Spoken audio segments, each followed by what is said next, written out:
Shopping हो चुकी है डन। और देखो वेदर बिल्कुल काला बादल हो रहा है, बारिश आने के आसार। अरे डालना इधर अंदर कबूतरों को, इसमें से हाथ घुसा के। तब साधु बोला, निसंतान व्यक्ति का अन्न पावन नहीं होता है, उसके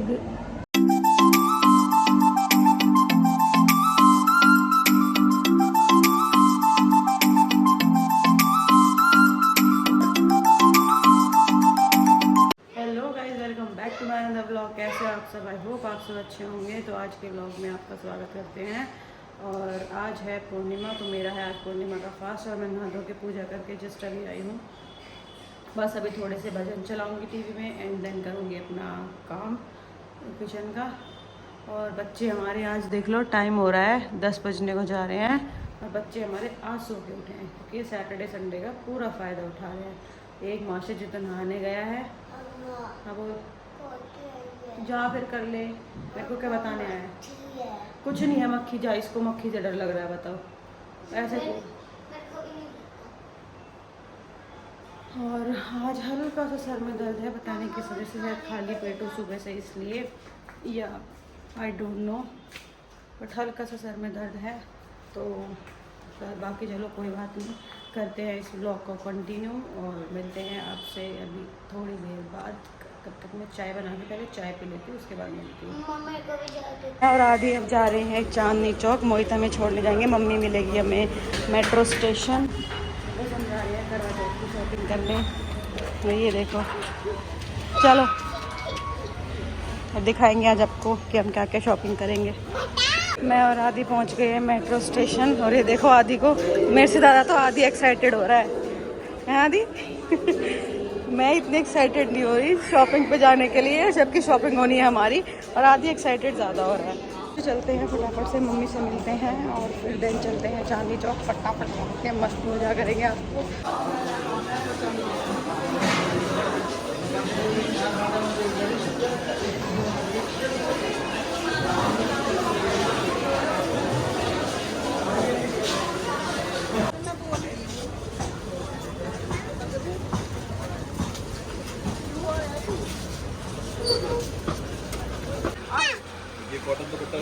चलो आओ।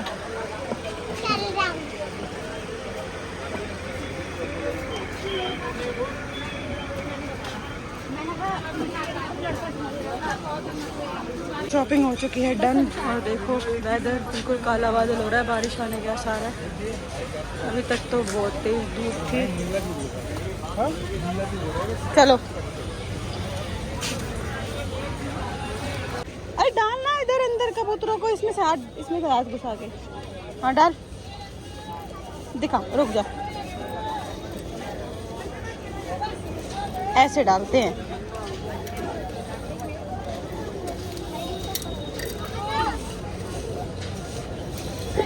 दिखा। ये सारी शॉपिंग हमने कर ली है, डन हो गई है। मम्मी गई है आदि को वॉशरूम कराने। और ये है मेट्रो स्टेशन का हाल। पता नहीं मेरी आवाज़ भी आ रही होगी या नहीं, अगर नहीं आ रही होगी तो मैं वॉइस ओवर डाल दूँगी। ये देखो कैसे लाइन लगी हुई है मेट्रो स्टेशन की।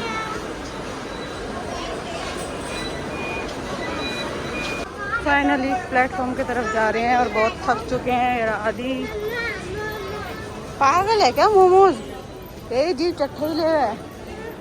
चलो फाइनली अब घर जा रहे हैं। बहुत बहुत बहुत ज़्यादा थक चुके हैं। हाँ जी, मार्केट से आके और थोड़ा सा मैंने रेस्ट किया, और रेस्ट करने के बाद फिर अब बस उठी हूँ। मतलब सोई तो नहीं, बस वैसे ही लेटी हुई थी, थक गई थी बहुत ज़्यादा।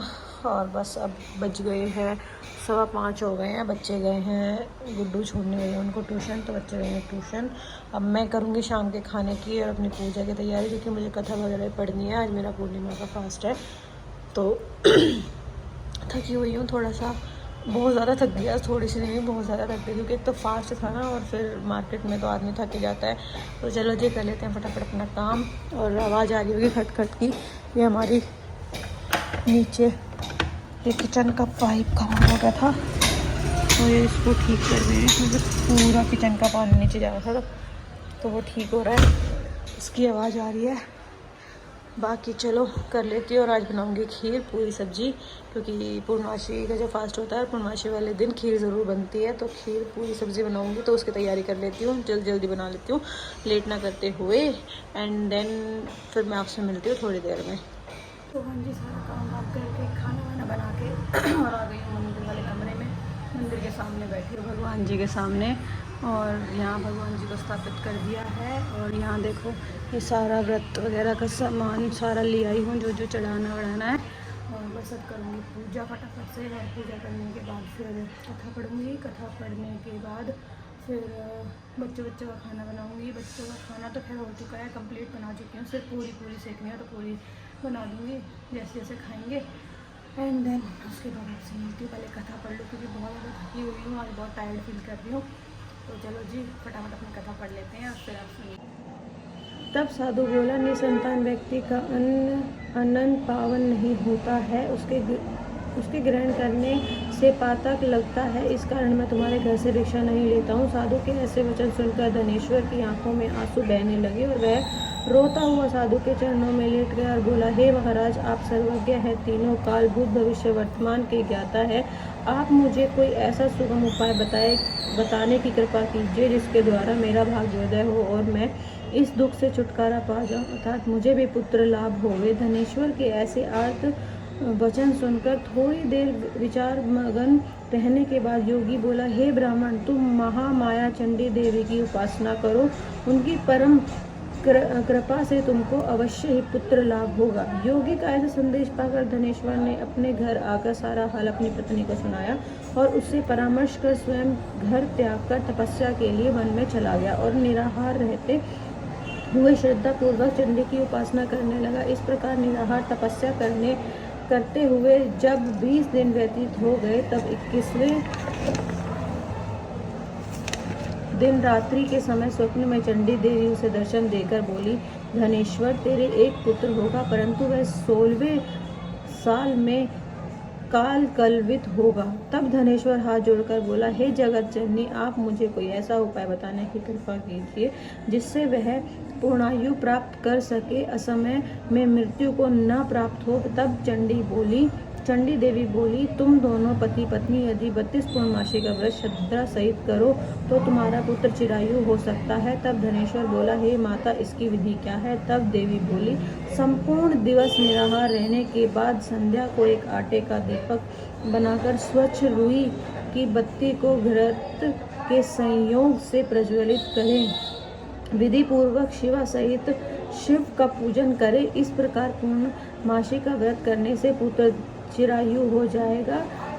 अब तुम्हें पुत्र होने का उपाय बताती हूँ। प्रातःकाल तुमको सामने वाले आम के वृक्ष में एक सुंदर फल लगा दिखाई देगा। पेड़ पर चढ़कर तुम उसे तोड़ लेना, और जिस दिन तुम्हारी पत्नी ऋतुकाल से पश्चात स्वच्छ हो गई, उसे खिला देना। इससे तुम्हारी कामना पूर्ण होगी। तो ये डन, और अब जा रहे हैं छत पे चांद को जल अर्घ देने।